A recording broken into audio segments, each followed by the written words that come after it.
സാക്ഷ്യവുമായി പോയിടാം നാം യേശുവിനായി സാക്ഷികളായിടാം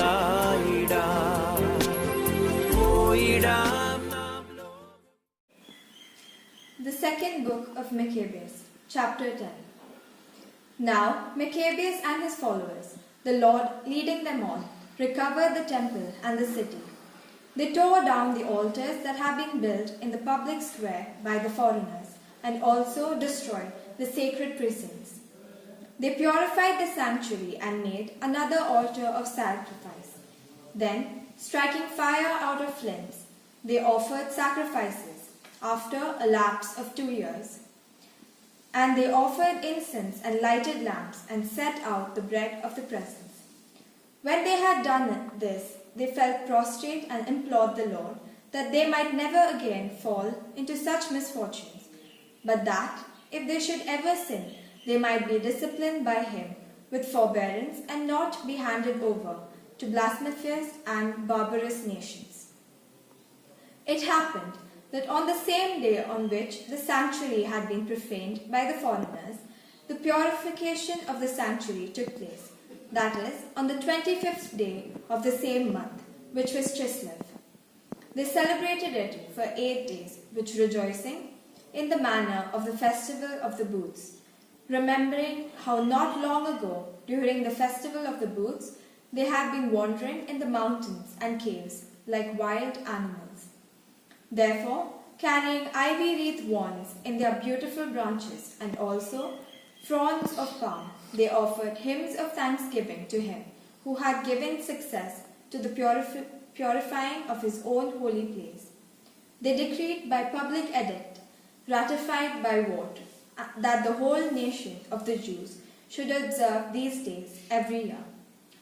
Such then was the end of Antiochus, who was called Epiphanes. Now we will tell what took place under Antiochus Eupator, who was the son of that ungodly man, and will give a brief summary of the principal calamities of the war. This man, when he succeeded to the kingdom, appointed one, Lysias, to have charge of the government, and to be the chief governor of Cilicia and Phoenicia. Ptolemy, who was called Macron, took the lead in showing justice to the Jews because of the wrong that had been done to them, and attempted to maintain peaceful relationships with them. As a result, he was accused before Eupator by the king's friends. He heard himself being called a traitor at every turn, because he had abandoned Cyprus, which was Philometor had entrusted to him, and had gone over to Antiochus Epiphanes. Unable to command the respect due to his office, he took poison and ended his life. When Gorgias became governor of the region, he maintained a force of mercenaries and at every turn kept attacking the Jews. Besides this, the Idumeans, who had control over important strongholds, were harassing the Jews. They received those who were banished from Jerusalem and endeavored to keep up the war. But Maccabeus and his forces, after making solemn supplication and imploring God to fight on their sides, rushed to the strongholds of the Idumeans. Attacking them vigorously, they gained possession of the places and beat off all those who fought upon the wall and slaughtered those whom they encountered, killing no fewer than 20,000. When at least 9,000 took refuge in 2 very strong towers, well equipped to withstand a siege, Maccabeus left Simon and Joseph, and also Zacchaeus and his troops, a force sufficient to besiege them, and he himself set off for places where he was more urgently needed. But those with Simon, who were money hungry, were bribed by some of those who were in the towers, and on receiving 70,000 drachmas, let some of them slip away.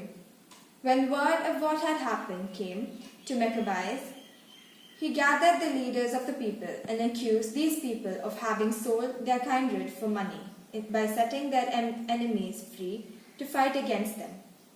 Then he killed these men who had turned traitor and immediately captured the 2 towers. Having success at arms in everything he undertook, he destroyed more than 20,000 in the true strongholds. Now Timothy, who had defeated by the Jews before, gathered a tremendous force of mercenaries and collected the cavalry from Asia in no small number. He came on intending to take Judea by storm. As he drew near, Maccabees and his men sprinkled dust on their heads and girded their loins with sackcloth in supplication to God. Falling upon the steps before the altar, they implored him to be gracious to them and to be an enemy to their enemies and an adversary to their adversaries, as the Lord declares. And rising from their prayer, they took up their arms and advanced a considerable distance from the city. And when they came near the enemy, they halted.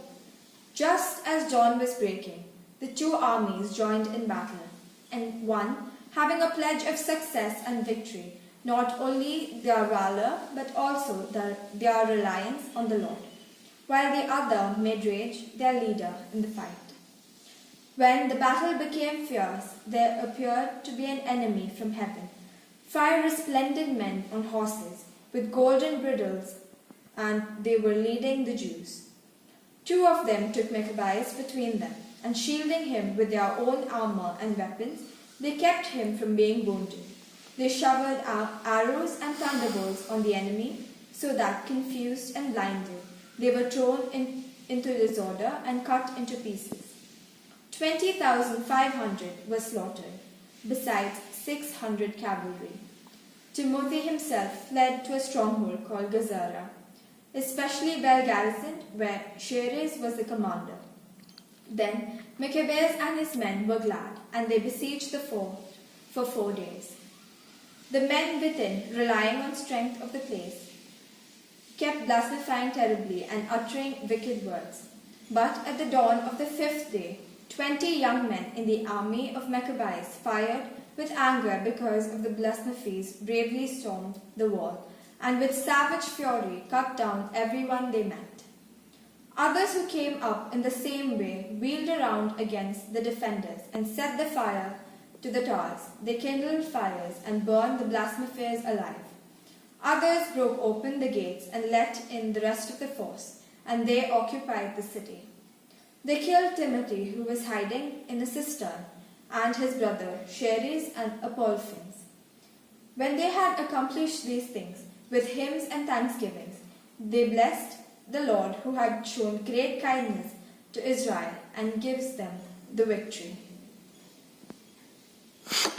പോയിടാം നാം ലോകം മുഴുവനും പോയിടാം സുവിശേഷവുമായി പോയിടാം